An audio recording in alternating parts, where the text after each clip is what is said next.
speaking of a cock that has died fighting, or anything that has been speared to death; and no male animal may on any account be killed in his house while he is away at the wars.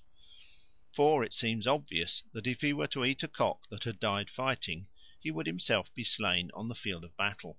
If he were to partake of an animal that had been speared, he would be speared himself. If a male animal were killed in his house during his absence, he would himself be killed in like manner, and perhaps at the same instant. Further, the Malagasy soldier must eschew kidneys, because in the Malagasy language the word for kidney is the same as that for shot. So shot he would certainly be if he ate a kidney. The reader may have observed that in some of the foregoing examples of taboos the magical influence is supposed to operate at considerable distances. Thus among the Blackfoot Indians the wives and children of an eagle hunter are forbidden to use an awl during his absence, lest the eagles should scratch the distant husband and father; and again no male animal may be killed in the house of a Malagasy soldier while he is away at the wars, lest the killing of the animal should entail the killing of the man. This belief in the sympathetic influence exerted on each other by persons or things at a distance is of the essence of magic. Whatever doubts science may entertain as to the possibility of action at a distance, magic has none. Faith in telepathy is one of its first principles. A modern advocate of the influence of mind upon mind at a distance would have no difficulty in convincing a savage. The savage believed in it long ago, and what is more, he acted on his belief with a logical consistency such as his civilised brother in the faith has not yet, so far as I am aware, exhibited in his conduct. For the savage is convinced not only that magical ceremonies affect persons and things afar off, but that the simplest acts of daily life may do so too. Hence on important occasions the behaviour of friends and relations at a distance is often regulated by a more or less elaborate code of rules, the neglect of which by the one set of persons would, it is supposed, entail misfortune or even death on the absent ones. In particular, when a party of men are out hunting or fighting, their kinsfolk at home are often expected to do certain things, or to abstain from doing certain things, for the sake of ensuring the safety and success of the distant hunters or warriors. I will now give some instances of this magical telepathy, both in its positive and in its negative aspect. In Laos, when an elephant hunter is starting for the chase, he warns his wife not to cut her hair or oil her body in his absence, for if she cut her hair the elephant would burst the toils; if she oiled herself it would slip through them. When a Dyak villager has turned out to hunt wild pigs in the jungle, the people who stay at home may not touch oil or water with their hands during the absence of their friends, for if they did so the hunters would all be "butter fingered," and the prey would slip through their hands.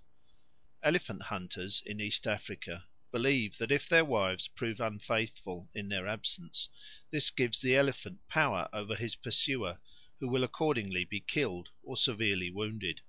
Hence if a hunter hears of his wife's misconduct, he abandons the chase and returns home. If a Wagogo hunter is unsuccessful, or is attacked by a lion, he attributes it to his wife's misbehaviour at home, and returns to her in great wrath. While he is away hunting, she may not let any one pass behind her or stand in front of her as she sits, and she must lie on her face in bed. The Moxos Indians of Bolivia thought that if a hunter's wife was unfaithful to him in his absence, he would be bitten by a serpent or a jaguar. Accordingly, if such an accident happened to him, it was sure to entail the punishment, and often the death, of the woman, whether she was innocent or guilty. An Aleutian hunter of sea otters thinks that he cannot kill a single animal if during his absence from home his wife should be unfaithful or his sister unchaste. The Huichol Indians of Mexico treat as a demigod a species of cactus, which throws the eater into a state of ecstasy. The plant does not grow in their country, and has to be fetched every year by men who make a journey of 43 days for the purpose. Meanwhile the wives at home contribute to the safety of their absent husbands by never walking fast, much less running, while the men are on the road. They also do their best to ensure the benefits which, in the shape of rain, good crops, and so forth, are expected to flow from the sacred mission. With this intention they subject themselves to severe restrictions like those imposed upon their husbands. During the whole of the time which elapses till the festival of the cactus is held, neither party washes except on certain occasions, and then only with water brought from the distant country where the holy plant grows. They also fast much, eat no salt, and are bound to strict continence. Any one who breaks this law is punished with illness, and moreover jeopardizes the result which all are striving for. Health, luck, and life are to be gained by gathering the cactus, the gourd of the god of fire. But inasmuch as the pure fire cannot benefit the impure, men and women must not only remain chaste for the time being, but must also purge themselves from the taint of past sin. Hence 4 days after the men have started, the women gather and confess to Grandfather Fire with what men they have been in love from childhood till now. They may not omit a single one, for if they did so the men would not find a single cactus. So, to refresh their memories, each one prepares a string with as many knots as she has had lovers. This she brings to the temple, and standing before the fire she mentions aloud all the men she has scored on her string, name after name. Having ended her confession, she throws the string into the fire, and when the god has consumed it in his pure flame, her sins are forgiven her, and she departs in peace. From now on the women are averse even to letting men pass near them. The cactus seekers themselves make in like manner a clean breast of all their frailties. For every peccadillo they tie a knot on a string, and after they have "talked to all the 5 winds," they deliver the rosary of their sins to the leader, who burns it in the fire.